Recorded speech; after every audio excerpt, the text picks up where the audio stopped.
Voilà, donc Anne-Sophie Djutkiewicz a cette particularité assez rare dans notre communauté dermatologique d'avoir cette orientation très spécifique pédiatrique, mais pas seulement, mais elle a celle-là. Voilà. À toi Anne-Sophie. Bonjour à tous, merci de nous avoir invités à l'Académie nationale de chirurgie. Oui. Et bien aussi merci de m'avoir fait l'introduction du petit monde de la pédiatrie parce que je voulais faire. Alors c'est un peu frontière par rapport à l'Académie de chirurgie parce que a priori jusque-là on a beaucoup parlé d'oncologie et la chirurgie pédiatrique est on va dire un petit peu différente, peut-être moins oncologique en dermato que ça ne peut l'être chez l'adulte. Donc j'ai pris l'exemple des névus parce qu'en fait c'est quand même quelque chose d'assez nébuleux la chirurgie pédiatrique. Les gens me demandent toujours mais alors qu'est-ce que tu enlèves? Des grains de beauté, oui. Et en fait on enlève énormément de choses ou pas. On voit énormément de particularités de l'enfant, enfin des tumeurs vraiment particulières à l'enfant, mais je me suis centrée sur les névus. Donc, par rapport au névus chez l'enfant, de façon, on va dire, différentielle de l'adulte, il n'y a pas de dépistage cutané systématique en dehors d'un contexte familial, de maladies génétiques. Et en définitive, peu de tumeurs mélanocytaires se révèlent malignes. Il y a peu de mélanome chez l'enfant, notamment chez le petit enfant. Par contre, c'est un motif de consultation qui est très fréquent et moi qui ai une consultation dédiée en fait à la chirurgie dermatologique pédiatrique en tant qu'attachée, je vois énormément de parents qui m'amènent leurs enfants pour diverses raisons, par peur, par problèmes esthétiques, par le médecin radiqueux et c'est vrai que ça embolise quand même pas mal les consultations de dermatologie pédiatrique alors qu'il n'y a pas forcément besoin. Donc il y a beaucoup de raisons à cela, et notamment les présentations cliniques qui sont spécifiques chez l'enfant par rapport à chez l'adulte, et les dermatologues sont peut-être généralement moins formés, et les parents font une pression sur le médecin qui est encore plus forte que si c'était pour eux-mêmes. Donc il y a un contexte à identifier, mais ça on y reverra. On y reviendra. Donc comme je vous le disais, c'est assez fréquent et c'est surtout en fait une consultation qui est très centralisée sur le CHU parce que même les dermatologues de ville soit ne veulent pas se mouiller, soit ne savent pas trancher pour les lésions mélanocytaires de l'enfant. Donc on nous adresse ou m'adresse entre autres en fait les enfants pour consultation et ou opération. Et les parents sont souvent très moteurs dans l'affaire. Ces lésions pédiatriques qui en fait ne sont pas connues des soignants ou des parents sont entourés d'une peur un peu inconsidérée la plupart du temps où les parents ont peur qu'eux et du coup le médecin qui les a vus a peur qu'eux et tout le monde arrive avec une angoisse incroyable à la consultation et j'ai presque pas le droit de dire que je dois pas l'enlever ou que c'est rien. Et c'est vrai que la consultation s'aborde toujours un petit peu bizarrement par rapport à un adulte. D'autant plus que les critères de surveillance que tout le monde doit connaître, qui sont un petit peu dans la santé publique, ABCDE pour la surveillance d'une lésion mélanocytaire chez l'adulte, c'est des trucs assez faciles, c'est-à-dire différentes couleurs, différentes formes, un grain de beauté qui grandit. Tout ça, c'est pas vraiment valable chez l'enfant et notamment chez le petit enfant. Donc, je vous ai mis en fait deux pans de lésions mélanocytaires, des lésions pour lesquelles on ne s'inquiète pas, enfin je ne m'inquiète pas, et des lésions pour lesquelles il faudrait s'inquiéter. Donc, une grosse partie des lésions mélanocytaires que je vois sont des lésions congénitales. Et donc, la plupart du temps, se pose uniquement un problème esthétique. Il est très rare qu'on ait un problème de cancérisation, de risque de transformation en mélanome, sauf sur les lésions de névus congénital géant. Mais les parents sont vraiment très déterminés à vouloir faire opérer leur enfant et donc il y a plusieurs techniques et il y a plusieurs choses à leur dire et notamment parfois non on ne fait rien ou non on ne fait rien jusqu'à ce que l'enfant le décide. Donc ça, c'est des choses pour lesquelles je ne m'inquiète pas. Et les localisations où l'âge de l'enfant sont plus ou moins problématiques. C'est-à-dire que un névus congénital sur une face postérieure de cuisse ou sur une fesse de 2 cm, c'est pas pareil que 2 cm sur une lèvre, même si la cotation sera probablement, peut-être pas sur une lèvre, mais pour la taille sera pareil que chez l'adulte, un truc de 2 cm qui prendra 20 minutes à enlever. Et donc les reconstructions sont plus ou moins difficiles à faire et plus ou moins, on va dire, plus ou moins recommandé pour un principe esthétique de base. Ça, les parents ne le comprennent pas vraiment. Et comme les lésions sont bizarres, sont étendues, sont de couleurs incroyables, sont pileuses, les gens sont très apeurés, très stressés d'avoir un enfant qui ne rentre pas dans la norme. Donc après, je ne vous ai pas remis nos petits monstres. On va dire que là, c'est le maximum que je me suis permise, mais on a aussi des patients qui arrivent avec des tumeurs congénitales qui sont extrêmement évoluées ou diffuses. Et là, ça pose un problème multidisciplinaire de savoir quelle prise en charge leur donner parce que c'est pas du tout évident. Donc, à part ces lésions congénitales, il y a plein de choses qui peuvent apparaître chez l'enfant et qui sont en fait des entités mélanocytaires spécifiques de l'enfant, notamment l'apparition des premiers grains de beauté, qui sont en fait des névus en croissance. Et chez un adulte, c'est pas fréquent de voir ça, un névus qui visuellement est en croissance et c'est plutôt inquiétant, alors que chez l'enfant, en fait, la plupart des névus arrivent dans l'enfance, donc c'est normal de pas en avoir puis d'en avoir. Et ça, les parents comprennent pas toujours. Et justement, en fait, nous, on s'aide de la dermoscopie, on s'aide de l'âge de l'enfant, du contexte, pour justement, la plupart du temps, rassurer les parents. Après, il y a des entités, je ne vous ai pas fait un catalogue parce qu'il y a énormément de choses qui ne sont pas fréquentes mais qui arrivent chez l'enfant. Les choses les plus, on va dire, le plus rencontrées sont ces névus donc d'apparition pendant l'enfance et des névus qu'on appelle des névus de Sutton. C'est des névus avec, on va dire, une composante de disparition en fait par le système immunitaire de l'enfant en fait digère le contenu mélanocytaire et en fait active autour du névus sa régression, donc sa sénescence en fait programmée un petit peu trop vite. Donc c'est pas grave du tout, surtout s'il y en a plusieurs chez l'enfant, ce qui serait pas la même chose s'il y en avait un chez l'adulte. Et ensuite on a un florilège de lésions plus ou moins embêtantes pour les parents, c'est mal placé, mais c'est linéaire, et puis il y a des points dedans, et on n'arrive pas à lui brosser les cheveux. Et en fait, il faut quand même faire un tri dans pourquoi on l'enlève, pourquoi c'est le parent, est-ce que c'est l'enfant, est-ce qu'il vaut mieux pas le laisser, et ça c'est tout la spécificité de la consultation préopératoire pédiatrique. Et après, il y a des choses un peu étonnantes, c'est-à-dire que une même lésion clinique peut correspondre à des types histologiques différents. Là, je vous ai mis deux choses qui ont l'air d'être exactement la même tumeur, sauf qu'à gauche, c'est une tumeur mélanocytaire, qui est un névus spécifique de l'enfant, qui est un névus de Spitz, et de l'autre côté, une tumeur vasculaire, qui est un botryomycome. Et c'est vrai que nous, on les repère parce qu'on a l'habitude de chercher des petits détails, mais on peut soit s'inquiéter pour rien, soit justement ne pas s'inquiéter alors qu'il le faudrait. Et c'est pour ça qu'on voit les enfants souvent au CHU. Donc quand est-ce qu'il faut s'inquiéter c'est assez difficile à dire quand les parents nous le demandent. Pour quand est-ce qu'il faut qu'on s'inquiète, docteur alors c'est pas aussi facile que chez l'adulte où quand on voit 4 couleurs sur un grain de beauté, il faut aller consulter. Ou si un truc pousse très vite, les gens sont assez cadrés, ils vont aller voir le médecin. Chez l'enfant, comme on a très peu de mélanomes, on est le plus souvent très rassurant. Pour vous donner un ordre d'idée, avant l'âge de 12 ans, il y a une littérature qui, on va dire, controverse un peu le fait que le mélanome de l'enfant existe, ou que ce soit des tumeurs, on va dire, pré-mélanome, ou est-ce que c'est des névus de croissance rapide qui miment des mélanomes. C'est toujours un petit peu délicat chez l'enfant. Et le deuxième problème, c'est le névus géant congénital chez les enfants où il apparaît en fait des nodules pendant la croissance.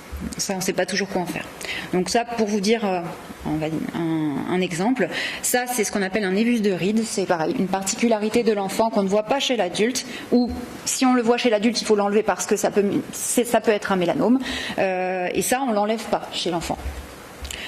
Par contre, à droite, ce qui peut paraître pratiquement identiques, c'est des névus de Reed-Spitz qui sont atypiques. Et dans ce cas-là, on les enlève. On a des critères différents en fait pour dire aux parents on s'inquiète pas, et c'est pas toujours si évident qu'on pourrait l'imaginer.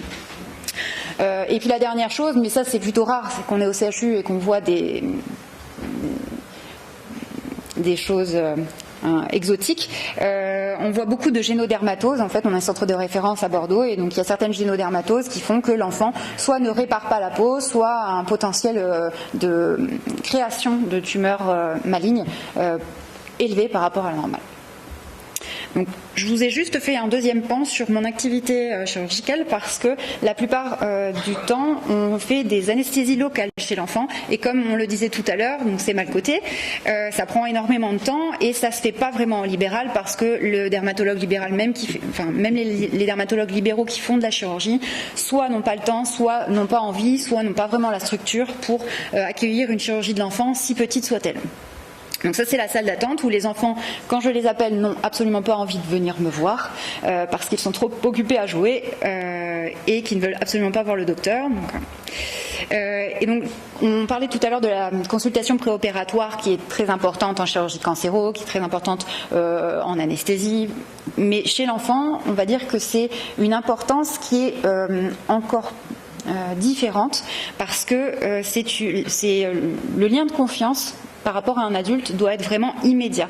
Et ça, ma consultation, je l'aménage pour que l'enfant soit directement en confiance avec moi, parce que quand je vais le revoir, je gagnerai du temps, parce qu'il sera content d'être là, il aura moins de stress, et j'aurai en fait par cette consultation créé un fort lien, même en 15 ou 20 minutes, ce qu'on ne fait ce qu'on ne fait spontanément pas ou moins chez l'adulte. Donc j'essaye en fait de démystifier l'acte chirurgical avec l'enfant et je parle d'abord à l'enfant avant de parler aux parents. Bien sûr, on redit tout ce qui est nécessaire à la consultation préopératoire, c'est évident. Et ensuite s'ensuit une foire aux questions incroyable, souvent des parents, puis de l'enfant, sur toutes les questions qu'on peut imaginer, mais qui sort beaucoup moins en flot dans une consultation adulte. Ça, en fait, c'est la salle d'anesthésie locale, en fait, où j'essaye de faire jouer un rôle à l'enfant où l'enfant sera acteur de son acte chirurgical, c'est-à-dire que je lui fais visiter en fin de consultation, je lui demande de faire des choses pour la prochaine fois, je lui demande de mettre son EMLA avec maman, je lui demande d'apporter des jeux, je lui demande d'apporter de la musique pour que l'acte chirurgical, cette anesthésie locale, se passe le mieux possible. Et c'est vrai qu'on arrive à faire quand même des actes chirurgicaux assez lourds en anesthésie locale chez des petits enfants parfois. Donc ça c'est notre salle avec de magnifiques peintures murales et des coccinelles. Ça c'est moi. Et ça c'est l'acte chirurgical vu par une enfant de 8 ans. Et pour finir, en fait, le jour J, donc les enfants ont déjà vu la salle, ils ont déjà vu éventuellement le masque, l'infirmière, la table, ils se sont déjà installés dessus et ils savent en fait ce qu'on va leur demander. Donc on perd pas de temps. Un parent, j'ai tendance à accepter un parent, même si parfois je regrette. La plupart du temps, ça me sert quand même parce que l'enfant est beaucoup moins réfractaire à entrer dans la salle et à rester en disant comme maman est là, comme papa est là, ça va bien se passer. Après, le problème c'est que ça se passe des fois plus mal pour les parents que pour les enfants. Et on privilégie souvent en fait l'hypnose ou la distraction hypnotique, ce qui est aussi bien de le faire en CHU, c'est-à-dire qu'on a une puéricultrice qui est dédiée, ce qu'on ne peut pas faire en libéral avec sa secrétaire ou soi-même en train d'opérer et en train d'endormir l'enfant. Ça fait un peu beaucoup. Et donc on met l'EMLA, l'anesthésie locale, et même si le temps de l'anesthésie locale est souvent un petit peu difficile à passer, c'est un cap. Et une fois qu'on a passé ça, dans 99% des cas, on peut faire la chirurgie derrière. C'est extrêmement rare que je m'arrête là en me disant l'enfant ne va vraiment pas tolérer les 30 minutes de chirurgie ou les 15 minutes. Et on parlait tout à l'heure un peu du méopa, mais c'est vrai qu'en fait, contrairement à ce qu'on pourrait penser, j'utilise très peu le méopa parce que oui, on a plein de bénéfices du méopa. Le problème, c'est que souvent l'enfant est un peu trop euphorique, ou on l'utilise parce que l'enfant a peur et du coup il inhale un petit peu trop, et en fait on se retrouve avec des problèmes de nausée, de malaise, de vomissement, et pour finir on n'a pas gagné de temps. Et le temps chirurgical, en fait, on essaye de le faire assez court, avec des parents et la puéricultrice qui accompagnent tout au long.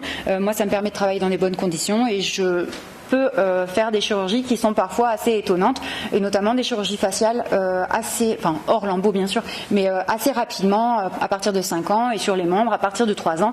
Je ne prends pas en compte les biopsies, bien sûr, qui sont faites dès l'âge de quelques jours. Je parlais de vrais actes chirurgicaux. En termes de technique, on fait souvent en fait de la suture dirigée ou des petits avancements parce que la laxité est quand même très bonne chez l'enfant, sauf quand on doit greffer ou faire des processus d'expansion. Et dans ce cas-là, en fait, on travaille avec les chirurgiens pédiatriques de l'unité voisine. Et en post-opératoire, comme on fait beaucoup d'anesthésie locale et qu'on voit beaucoup d'ados, on fait bien attention au malaise vagal, qui est quand même entre 10 et 14 ans le moment le plus crucial, il me semble, pour la survenue de ces petits problèmes post-opératoires. Donc je fais très attention, alors que initialement, quand j'ai commencé l'activité pédiatrique, je pensais qu'à partir de 10 ans on était tranquille, mais c'est à partir de 10 ans que tout commence en termes de malaise vagal. On les récompense, on leur donne un cadeau, et puis on est, comme disait Patrick et mes collègues, très disponibles sur la suite, parce que les parents sont encore plus intransigeants que pour eux-mêmes sur la cicatrice, sur le suivi post-opératoire. Et je leur donne toujours une fiche en fait pour refaire à la maison un petit peu le parcours qu'on a fait en préopératoire et juste après l'intervention, parce que généralement les parents sont tellement impressionnés qu'ils n'ont rien écouté. Je vous remercie.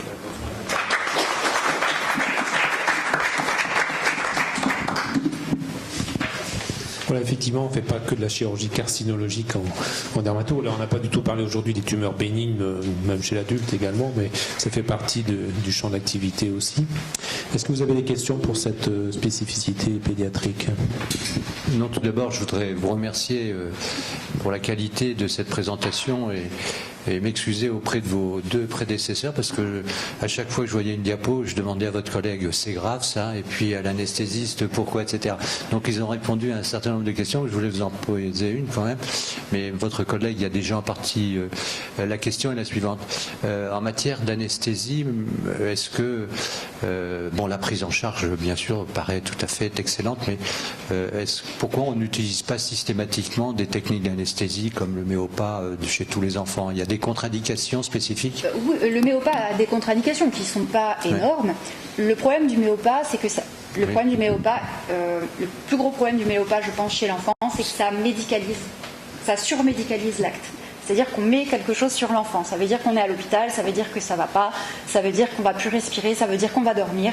Et dans ce cas-là, en fait, il y a souvent un stress supplémentaire qui se pose avant l'acte chirurgical, et on a, je pense, souvent plus de panique que d'aide du méopa, et on s'en sort très bien sans. D'accord. Et deuxième question, si vous permettez, Monsieur le Président, il paraît que ça coûte cher aussi le méopa. Oui, ça coûte cher. Oui, mais... Je ne saurais plus vous dire, on en avait parlé au JDP. 8 euros les 2 minutes. 8 euros les 2 minutes, oui, effectivement. Bon. Mais parce que entre le méopa, où effectivement, j'ai cru comprendre c'est sûr qu'on qu'une mettait histoire, ça coûte moins cher. Un masque, etc. Mais autrement, l'anesthésie, à un moment ou à un autre, je ne sais pas, vous le piquez. Moi, je fais... en matière médico-légale, on voit ce qu'on appelle les enfants victimes de sévices. Moi, dès qu'il me voit en blouse blanche, il dit « T'es docteur, tu vas me faire une piqûre », quoi. C'est toujours la même chose. Donc vous, c'est pareil. « T'es docteur, tu vas me faire une piqûre ». Se négocie. Ça se négocie. Je dis jamais des cours particuliers parce que moi, je négocie mal. Alors. En pédiatrie, on évite les mots qui cachent. Ok. En tous les cas, merci infiniment, madame.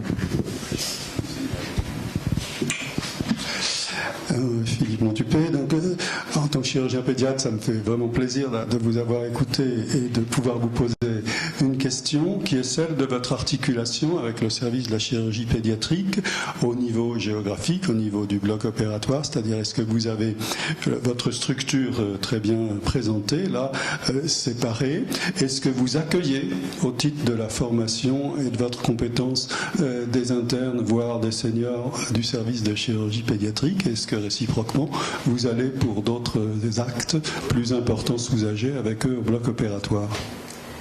Alors, le service de dermatologie pédiatrique est au sein de l'hôpital des enfants de Bordeaux où l'ensemble des services pédiatriques est situé. Donc le bloc, la chirurgie pédiatrique y est située également. Donc on est une entité à part entière du CHU de Bordeaux. Donc on a nos collègues chirurgiens pédiatriques juste à côté, la porte à côté de la consultation de dermato. Et en fait, on a la chance d'avoir notamment une chirurgienne pédiatrique, le docteur Lotte, qui fait énormément de tumeurs cutanées avec nous, qui participe au RCP et qui m'a aussi en partie formée à ça parce que j'allais la voir au bloc, elle venait avec moi et on a fait un compagnonnage pendant quelques années, même si je suis encore jeune.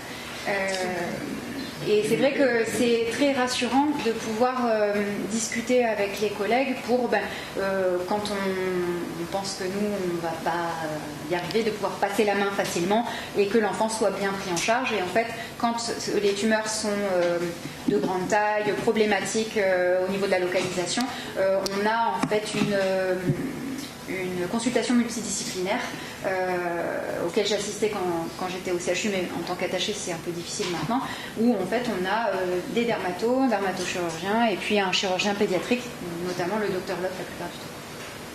Voilà. Et on accueille les internes bien sûr, après c'est souvent plus les internes de notre service que les internes de chirurgie pédiatrique, mais ça crée un gentil flux dans l'hôpital. Merci. Merci beaucoup. J'ai vraiment beaucoup apprécié votre exposé. On sent que vous êtes bien imprégné par la spécialité de pédiatrie. Et ça m'a énormément servi en fait pour la chirurgie cancérologique adulte. Oui. Pas sur la technique en particulier, mais sur l'approche du patient. Et moi, ma question, c'est est-ce que vous pouvez nous parler un peu plus de ces névus où on utilise des techniques d'expansion cutanée par des ballonnets? J'ai cru voir quelques diapos. Jusqu'à quelle taille et comment, dans quelles conditions ça se fait? Pour cette technique, alors, je ne la pratique pas de 1 parce qu'il faut être tous les jours à l'hôpital et de 2 parce que c'est une technique qui nécessite une formation en amont. Et donc c'est ma collègue, le docteur Lotte, qui est chirurgienne pédiatrique, qui le fait. C'est assez lourd en fait. On met des petits ballonnets vides d'expanseurs en fait sous la peau au niveau d'un endroit où on sent qu'il va y avoir une laxité en fait, par exemple sous une lésion ou à côté pour essayer en fait de gonfler et d'augmenter le tissu en fait cutané. On gonfle le ballonnet en moyenne 2 fois par semaine avec du sérum physiologique pendant environ 3 mois. Et ensuite, on enlève le ballonnet dans un premier temps chirurgical. Elle met le ballonnet, elle le gonfle en consultation avec de l'EMLA par une aiguille. En fait, il y a un petit matériel en fait qui est comme une sorte de scie en fait de porte à cathéter à un endroit de l'expandeur. Elle le gonfle en fait petit à petit 2 fois par semaine pour éviter en fait la nécrose sous-jacente, éviter les épisodes d'infection. Donc ça oblige les enfants à revenir 2 fois par semaine. Au bout d'un moment, je pense qu'ils en ont un peu marre, donc on fait ça chez le petit enfant. Et au bout de 3 mois, deuxième temps chirurgical, on enlève et on reconstruit. Mais c'est lourd et c'est assez. Les complications sont assez fréquentes. C'est mieux que de réaliser une greffe cutanée, d'enlever la lésion et de faire. Esthétiquement parlant, bien sûr.